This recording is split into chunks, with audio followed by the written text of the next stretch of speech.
नमस्कार दोस्तों। अभी तक तो मोदी के नेतृत्व वाली केंद्र सरकार ही इन प्रदर्शनकारियों को और आंदोलनकारियों को और इनके गुस्से नाराजगी को, इनकी धमकियों को, इनके असहयोग को झेलने के लिए अभिशप्त थी। लेकिन कल सुप्रीम कोर्ट के फैसले और व्यवस्था के बाद इनका जो रुख देखने को मिल रहा है, उससे कुछ गंभीर सवाल खड़े हुए हैं। और अब ये चर्चाएं भी शुरू हो गई हैं कि अब तक तो मोदी सरकार इनको झेल रही थी, आने वाले दिनों में सुप्रीम कोर्ट और चीफ जस्टिस भी अगर फ्रस्ट्रेट दिखाई दें तो किसी को आश्चर्य नहीं होना चाहिए, क्योंकि ना ये संसद को मानने को तैयार हैं, ना उसकी प्रभुसत्ता को मानने को तैयार हैं, और ना अब सुप्रीम कोर्ट को भाव देने को तैयार हैं।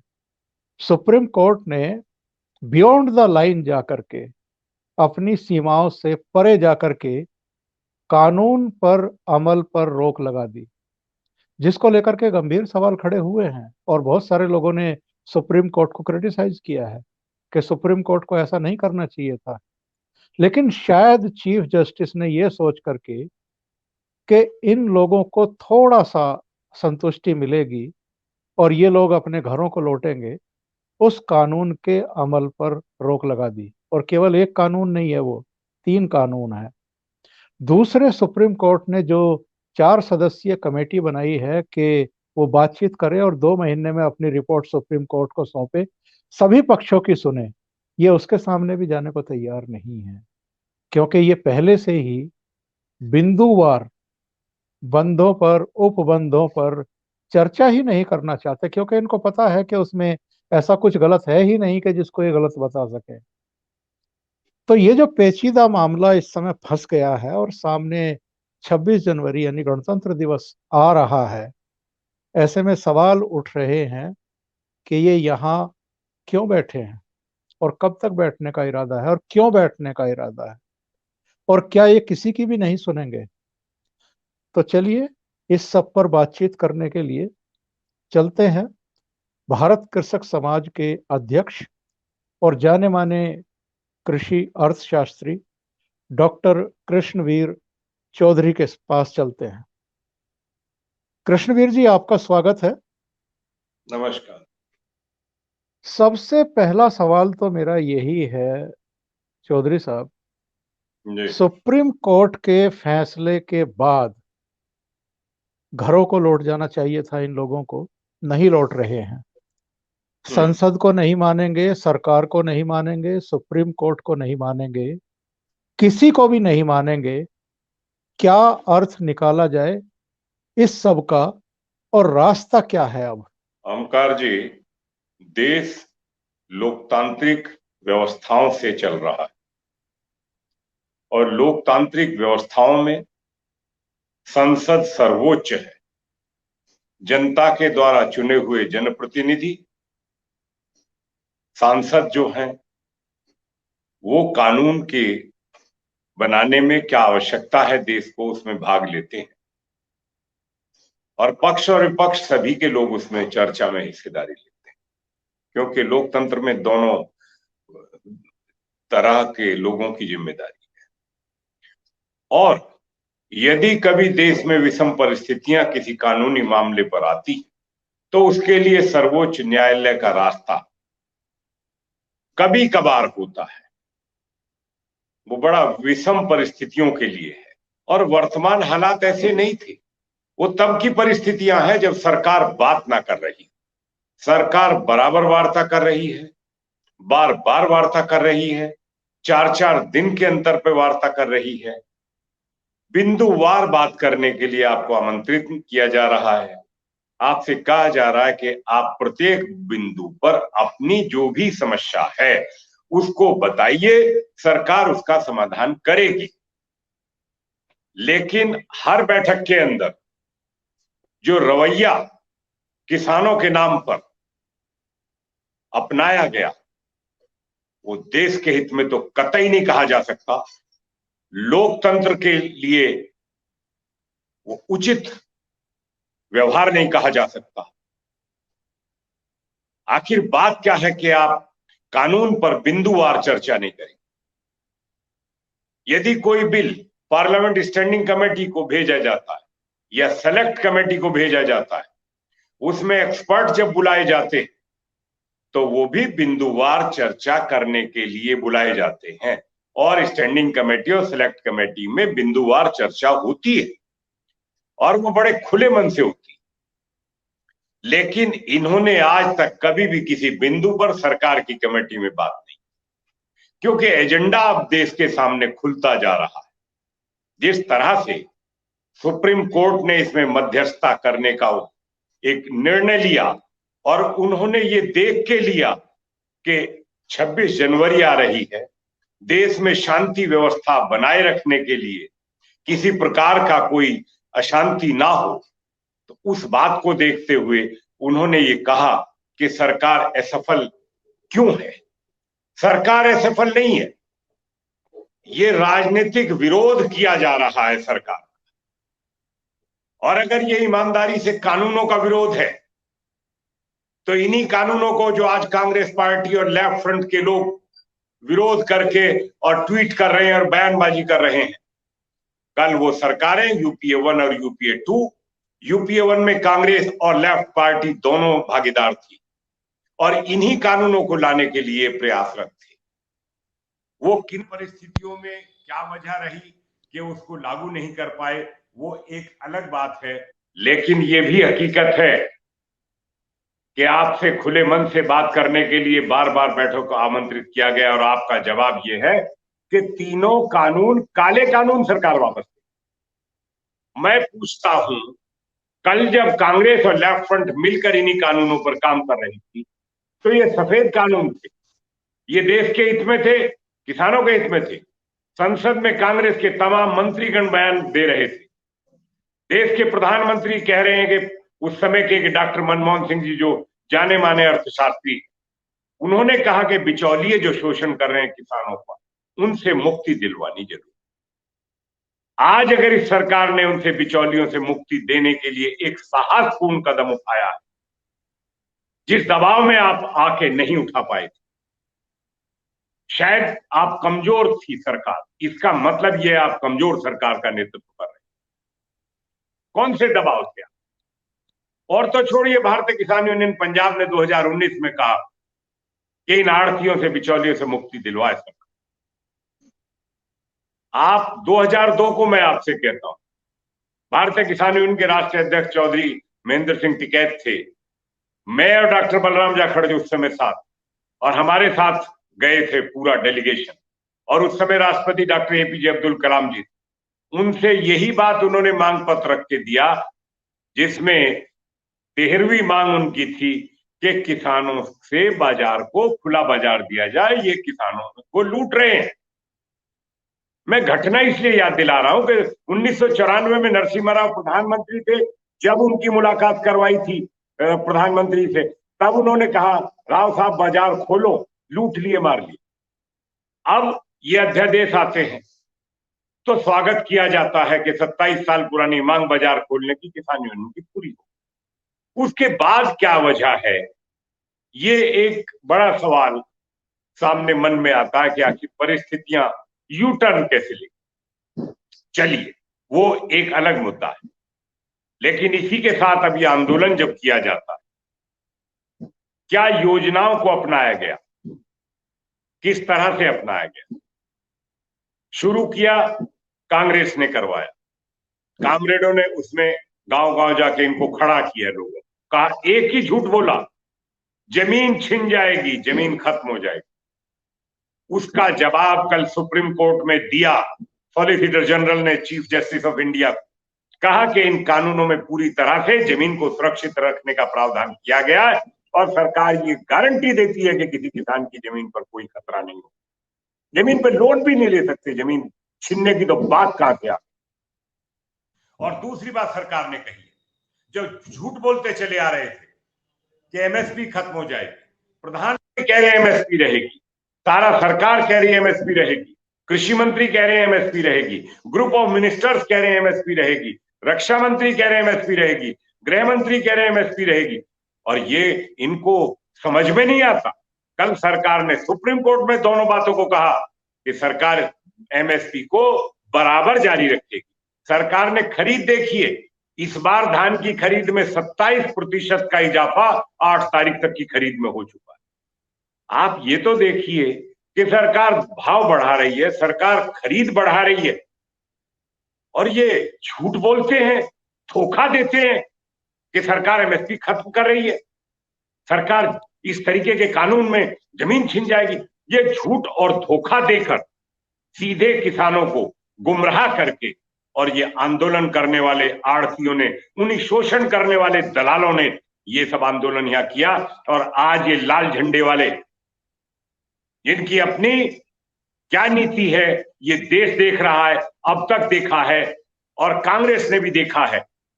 कांग्रेस ने 2008 में देखा था, जब इंडो यूएस न्यूक्लियर डील की बात हुई थी, तो इन्होंने किस तरीके से यूपीए 1 में धोखा दिया था कांग्रेस पार्टी को। और 6 महीने पहले चीन के कहने पर, क्योंकि इनका तो मालिक चीन है, चीन जो चाहेगा वो ये करते हैं।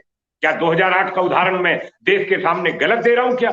इन्होंने समर्थन वापस लिया और न्यूक्लियर डील को रोकने की कोशिश इन्होंने पूरी तरह चीन के इशारों पर की थी। तब दूसरे विरोधी दलों ने, समाजवादी पार्टी और बहुजन समाजवादी पार्टी ने सरकार को समर्थन देश के लिए इसलिए कहा कि नहीं, न्यूक्लियर डील न्यूक्लियर एनर्जी के लिए है, इसलिए। तो वो बड़ा उदाहरण था। आज दोबारा से देश में अशांति भड़काने की साजिश डोकलाम के बाद से ही हो गई थी। जब डोकलाम की घटना घटी, तभी से चीन भारत के खिलाफ, भारत की शांति को खुर्द-बुर्द करने के लिए, देश में दंगा कराने के लिए, जिस तरह से उसने यूएस में दंगा कराए, उसी तरीके से भारत में दंगे कराने की साजिश कर। और ये कौन कौन चीन के इशारे पर, डॉक्टर साहब, कौन कौन सी ताकतें, पाकिस्तान की खुफिया एजेंसी इस तरीके से खालिस्तान के लोगों को घुसाकर, और ये सब हो रहा है। और ये कहते हैं कि कुछ नहीं है। हन्नान मुल्ला का ये कहना कल कि ना हम संसद के कानून को मानते हैं, ना हम सुप्रीम कोर्ट को मानते हैं, ये भाषा इन्होंने माओवादी और नक्सलवादी और आतंकवादियों की भाषा, क्या बोलना इनको शोभा देता है?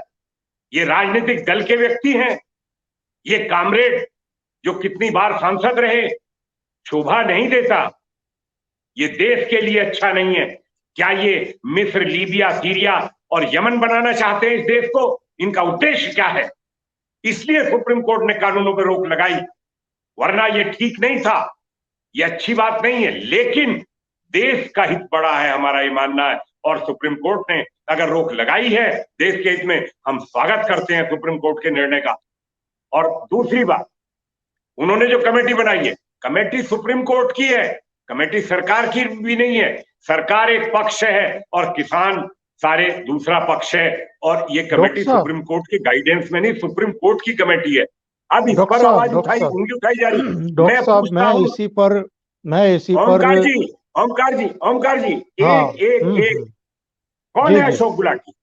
ये वो अशोक गुलाटी हैं जो यूपीए 2 में सीएलजीपी के फसलों के दाम तय करने वाली कमेटी के चेयरमैन बनाए थे। तो क्यों बनाए थे भैया? अगर ये अर्थशास्त्री नहीं थे, आपने चेयरमैन क्यों बनाया? ये पीके जोशी, ये कौन है? ये आपके अर्थशास्त्री रहे हैं मनमोहन सिंह जी की टीम में।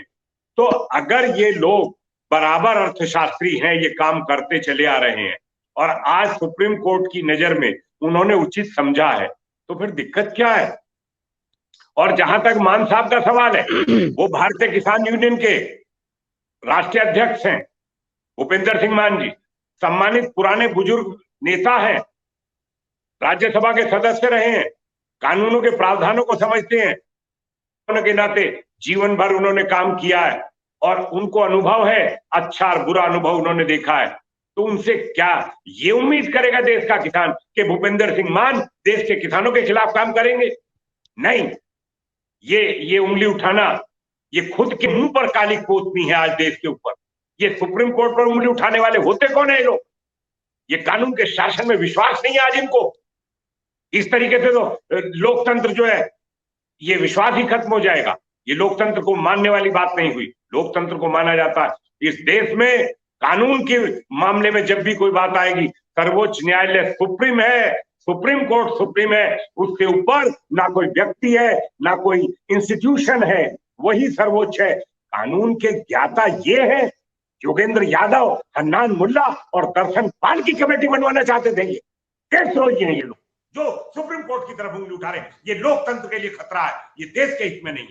डॉक्टर साहब, मैं ये कह रहा था, जो आपने अभी बहुत महत्वपूर्ण बातें बताई हैं, कृषि विशेषज्ञ प्रोफेसर अशोक गुलाटी, भारतीय अनुसंधान परिषद में इन्फोसिस के जी चेयर प्रोफेसर, इसके जी अलावा भूपेंद्र सिंह मान, भारतीय किसान जी यूनियन भानु के अध्यक्ष, जी अनिल घनवट, महाराष्ट्र के जी शेतकारी संगठन के अध्यक्ष, और जी प्रमोद जोशी, जो जी आपके सरकारी संस्थान south Asia international food policy research institute के निदेशक। ऐसे ऐसे लोगों को आप ये कह करके कि ये सरकारी आदमी हैं या सरकारी कमेटी है ये, और आप इनको रिजेक्ट करें, और वो भी सुप्रीम कोर्ट की मोहर के बाद, और ये मतलब क्या दोहरे मानदंड है कि आप कमेटी के चारों सदस्यों को रिजेक्ट करें, उनको सरकारी बताएं, और आप बातचीत जो 8-9 दौर की कर रहे हैं वो किसके साथ कर रहे हैं? क्या कृषि मंत्री सरकारी नहीं है? ओमकार जी। क्या रेल मंत्री, वाणिज्य जी मंत्री सरकारी नहीं है? क्या गृह मंत्री सरकारी नहीं जी है? तो आप कमेटी को जो सुप्रीम कोर्ट ने बनाई है उसको आप सरकारी कह देंगे, और 9 दौर की बातचीत आप जी सरकार के साथ ही कर रहे हैं, और फिर कह रहे हैं कि 15 तारीख को हम फिर बातचीत करने के लिए तैयार हैं। जब सुप्रीम कोर्ट का दखल हो गया, जब सुप्रीम कोर्ट ने अमल पर रोक लगा दिया तीनों कृषि कानूनों पर, और जब सुप्रीम कोर्ट ने कमेटी गठित कर दी, तो अब सरकार के साथ 15 जनवरी को बातचीत करने का क्या औचित्य है? आप कमेटी के सामने जाइए। बिल्कुल ठीक है। अब सरकार से वार्ता का कोई औचित्य नहीं उठता। अब तो जो भी बिंदु है, आप एक एक बिंदुवार, और वो तमाम तमाम किसान संगठन, देश के तमाम किसान संगठन, सिर्फ यही लोग नहीं, उन सबको कमेटी के सामने आकर अपनी बात रखनी चाहिए। जो भी खामी लगती है, जिस बिंदु पर जिसको आपत्ति है, वो कमेटी के सामने रखे, और अगर जरूरत पड़े तो उसकी कॉपी सुप्रीम कोर्ट के चीफ जस्टिस को भी भेजा जा सकता है, क्योंकि उनकी भी जानकारी में रहेगा कि क्या क्या बिंदु उठाए जा रहे हैं। तो ये सवाल इस बात का है कि आपने, अगर आपके पास कमी है ही नहीं, आप राजनीतिक विरोध, देश के प्रधानमंत्री मोदी के विरोध में, लोकतंत्र के खिलाफ अगर कार्य करेंगे तो ये देश के हित में नहीं है। देश बड़ा होता है, व्यक्ति कभी बड़ा नहीं होता। इस देश की आजादी हजारों हजारों नौजवानों ने शहादत दी थी, तब ये देश आजाद हुआ। और आज लोकतंत्र का मजाक उड़ाया जा रहा सड़कों पर बैठकर।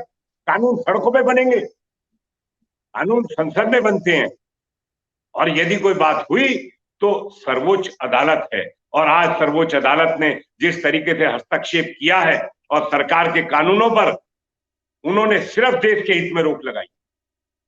सरकार ने विरोध किया क्योंकि कानून बनाने का अधिकार संसद को है, लेकिन फिर भी सुप्रीम कोर्ट ने कहा, जब उनसे ये कहा गया कि कमेटी, इनसे नाम पूछे थे 15 दिन पहले किसान संगठनों से, और इन्होंने नाम नहीं दिए। क्यों नहीं दिए? बात क्या है? कमी है, कमी इनके अंदर है। अगर आदमी खरा और सच्चा होता है तो अपनी बात हर मंच पर रखता है। आपने सरकार के मंच पर कभी कानून के बिंदुवार बात नहीं। आपने एक ही बात कही, सरकार काले कानून वापस ले, कोई बात नहीं करनी, कोई बात नहीं करनी। अरे बात नहीं करनी तो फिर आप चाहते क्या है? अब देखिए, परसों 4 सीनियर एडवोकेट हैं, 4 सीनियर एडवोकेट इनकी तरफ से अपीयर हुए थे। प्रशांत भूषण से लेके, फुलका जी से लेके, और दबे जी से लेके सारे लोग अपीयर होते। और कल क्या हो गया? कल गायब, कल अपीयर नहीं हुए। ये क्या है? ये क्या है?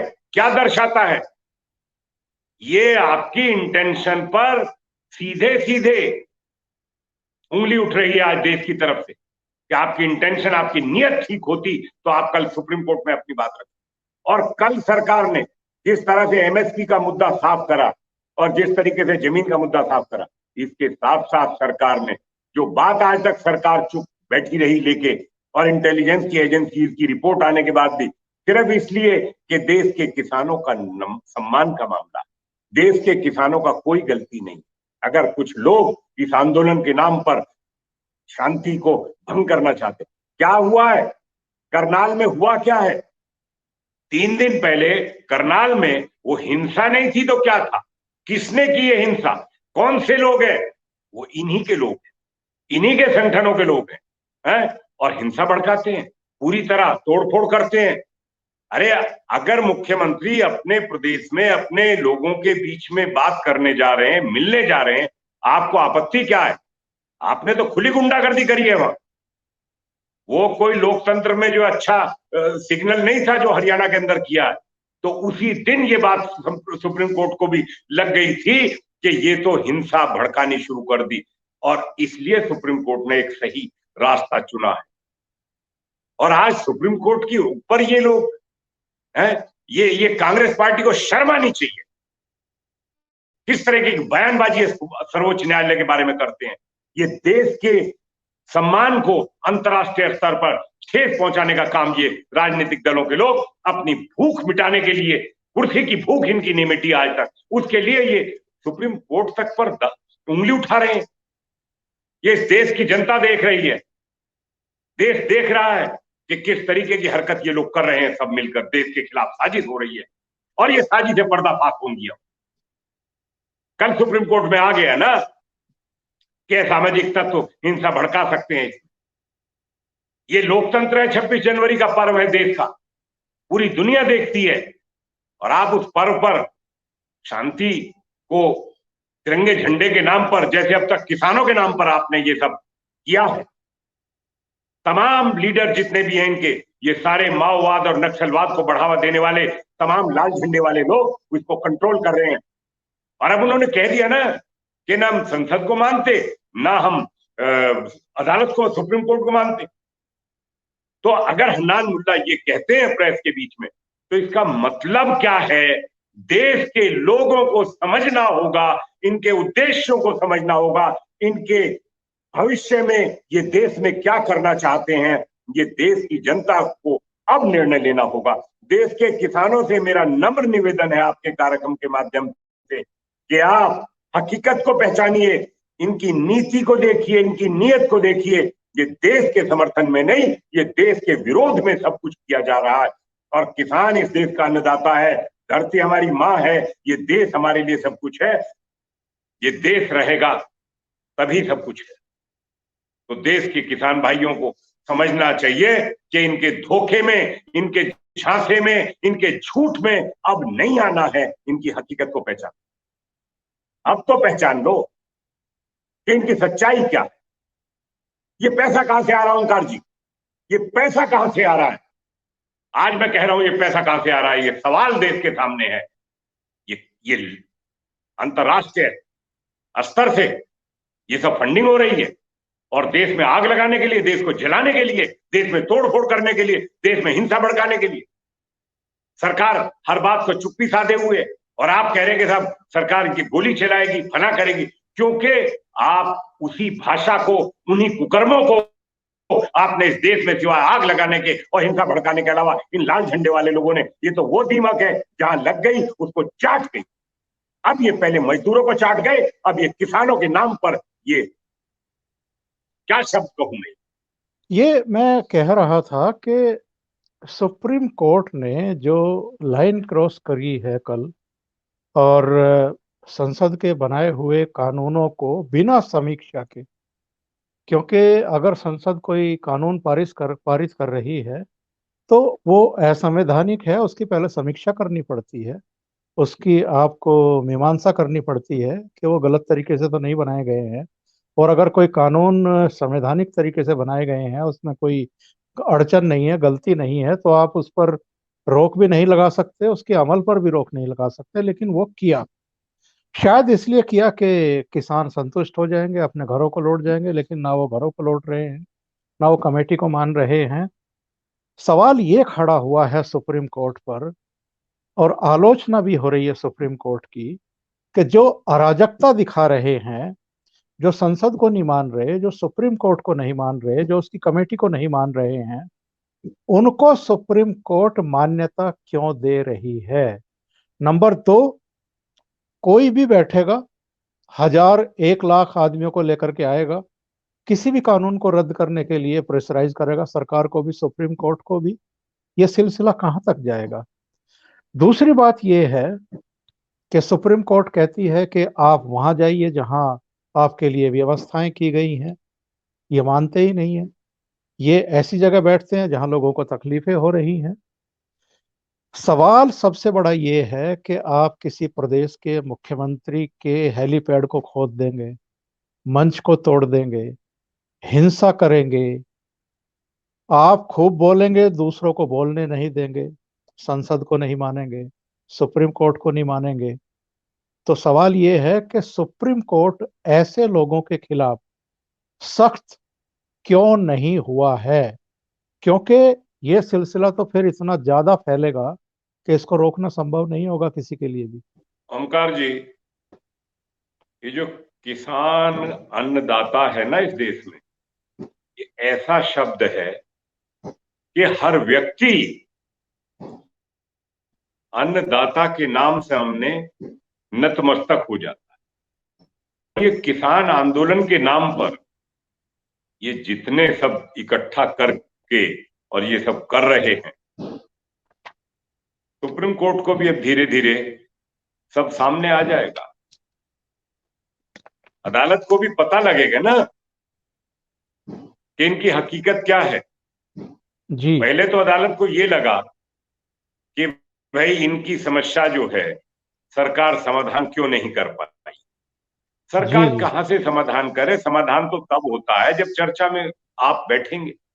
सिर्फ एक दिन बात हुई थी और उस एक दिन की चर्चा में पराली का मामला, बिजली की सब्सिडी का मामला, ट्रैक्टरों का जी जी मामला, तीन मामले एक दिन की चर्चा में जब सुलझा लिए गए, सरकार ने मान लिए कि भाई इनका समाधान करेगी सरकार तीनों बातों को, तो उसके तत्काल बाद जो दूसरी मीटिंग होनी थी उससे एक दिन पहले यही हन्नान मुल्ला, यही योगेंद्र यादव, यही दर्शन पाल, ये सारे कामरेड इकट्ठे होकर प्रेस क्लब में बैठकर प्रेस कॉन्फ्रेंस करके कहते हैं कि कुछ नहीं, काले कानून वापस ले सरकार, बस कोई बात नहीं करनी।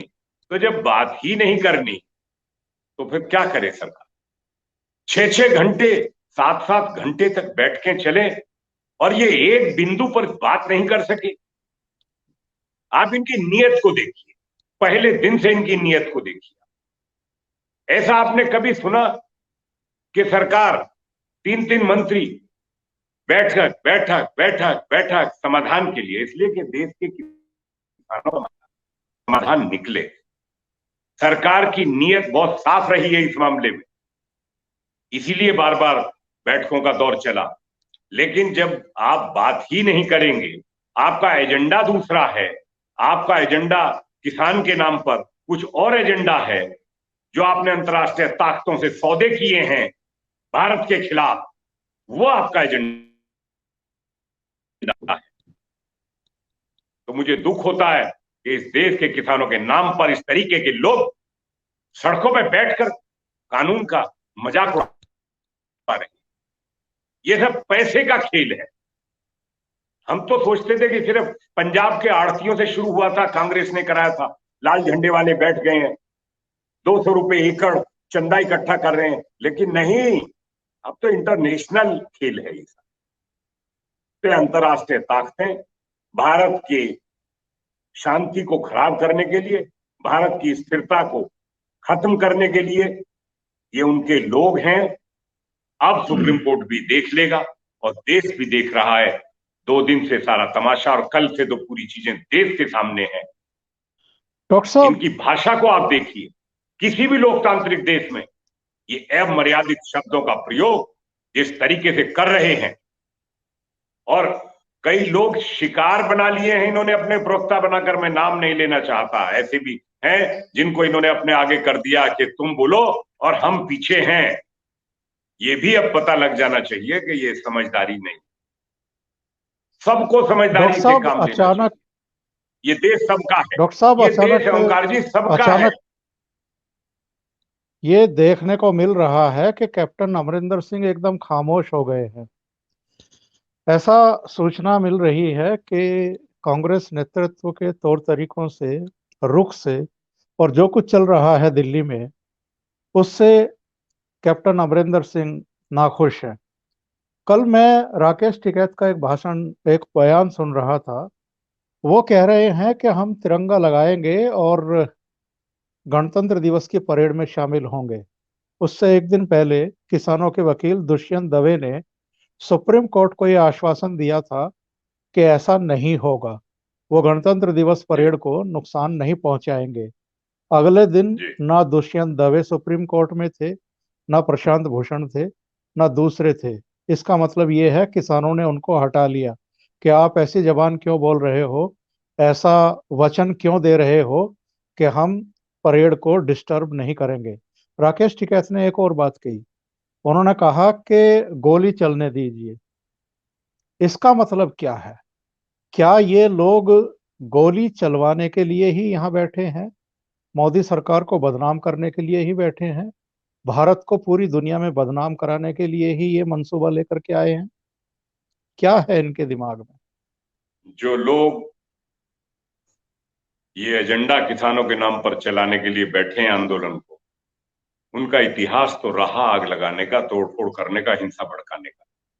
जिन्होंने बंगाल बर्बाद कर दी, और तो छोड़िए जिस होम जिले में गाजियाबाद में आप और हम रह रहे हैं, जो आपके सामने साइट 4 इंडस्ट्रियल एरिया था, जहां लाखों परिवार रोजगार थे, वो सब इन्होंने आग लगा के तोड़फोड़ करके खत्म कर दिया। गाजियाबाद के मेरठ रोड के इंडस्ट्रियल एरिया को इन्होंने, जहां लाल झंडा गड़ गया ओमकार जी, वो खत्म हो गया।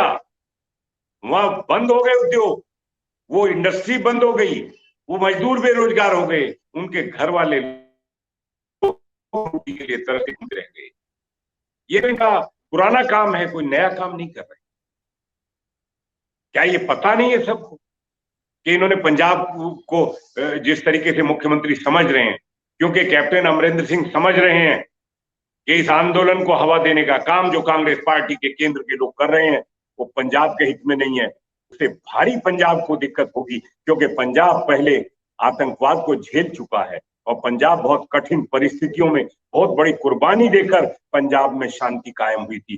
तो कैप्टन अमरिंदर सिंह अपनी जिम्मेदारी को समझ रहे हैं, इसीलिए उनके मन में ये नाराजगी है कि आंदोलन में जो हो रहा है वो पंजाब के हित में, और अगर पंजाब के हित में नहीं है तो मुख्यमंत्री समझते हैं और वो बिल्कुल उनकी जो सोच है वो पंजाब के हित में है।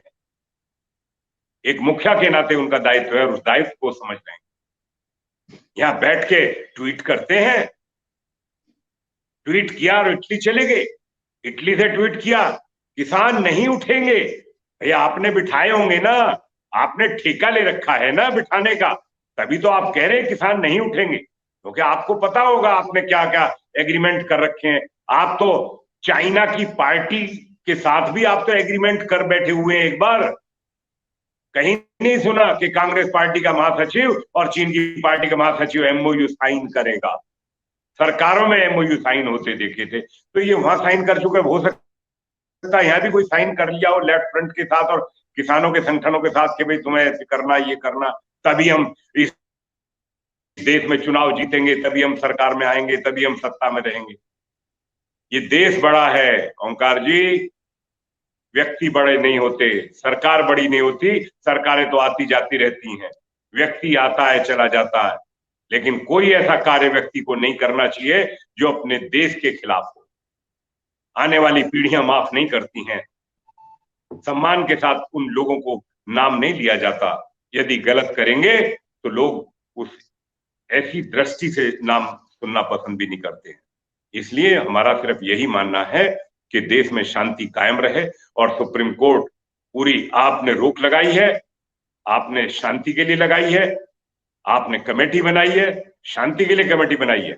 अगर कोई आपत्ति होगी तो कमेटी के सामने जाके रखें, और अगर ये कमेटी के सामने कोई नहीं जाता तो इसका मतलब ये है कि उन कानूनों में उन्हें कोई आपत्ति है ही नहीं। वो राजनीतिक ड्रामा है देश के खिलाफ साजिश है, इसका मतलब ये होगा। अगर आप ईमानदार है, जाइए ना, कहिए ना आप अपनी बात। सुप्रीम कोर्ट के चीफ जस्टिस के सामने भी कॉपी, उनको भी भेजिए copy. Honourable justice, chief justice of India जो है वो आपके साथ है, देश के किसानों के साथ है, व्यक्तिगत किसी संगठन के लिए नहीं होता सुप्रीम कोर्ट के चीफ जस्टिस ऑफ इंडिया। और चीफ जस्टिस इंडिया जो है वो देश के लिए हैं, किसानों के लिए हैं, देश के हर नागरिक के लिए। यदि आपके अधिकारों का कहीं कोई हनन हो गया है तो आप जाइए ना, बताइए तो कि हनन हो गया। बताने को आपने आज तक कुछ बताया नहीं है, सरकार को नहीं बताया। अब आप कह रहे हैं कमेटी को नहीं बताएंगे, तो कहां बताएंगे? सड़क पर, भाषण देकर? काले कानून, अरे भाई ये तो बताना पड़ेगा काले हैं कैसे। आप साबित तो करेंगे ना, आप साबित करिए, आप बताइए, आप कहिए कि भाई ये कमियां। मेरा ये नहीं कहना कि उसमें कोई कमी नहीं हो सकती, मेरा ये कहना कि आपको सबको कहना चाहिए, देश के तमाम दूसरे संगठनों को भी आके अपनी बात कहनी चाहिए, उनको भी कहना चाहिए। किसी को कुछ भी कहना है तो आके कहें, ये देश के हित में है, किसान के हित में है और सुप्रीम कोर्ट के सम्मान में भी है। नहीं, आप बहुत एक बात तो बहुत ओमकार जी, धन्यवाद। जी जी जी, आप आप भी कुछ इस कह बात रहे को थे। मानते हैं कि कानून के मामले में सुप्रीम कोर्ट से ऊपर कुछ नहीं है। जी जी, और अगर कोई व्यक्ति और कोई संस्था कहती है कि मैं हूं, तो वो लोकतंत्र में आस्था नहीं रखने वाला व्यक्ति, मेरा ईमान। बहुत बहुत धन्यवाद डॉक्टर कृष्णवीर चौधरी, आपने समय निकाला। और जो हालात इस समय पैदा हो गए हैं, सुप्रीम कोर्ट के दखल के बावजूद, सुप्रीम कोर्ट की व्यवस्थाओं के बावजूद, ये जस के तस हैं। सुप्रीम कोर्ट को भी मानने को तैयार नहीं, पार्लियामेंट को भी नहीं, सुप्रीम कोर्ट की कमेटी को भी नहीं।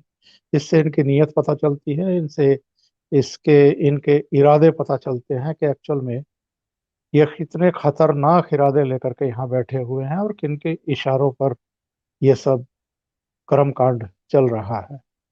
बहुत बहुत धन्यवाद चौधरी साहब जुड़ने के लिए। नमस्कार। नमस्कार।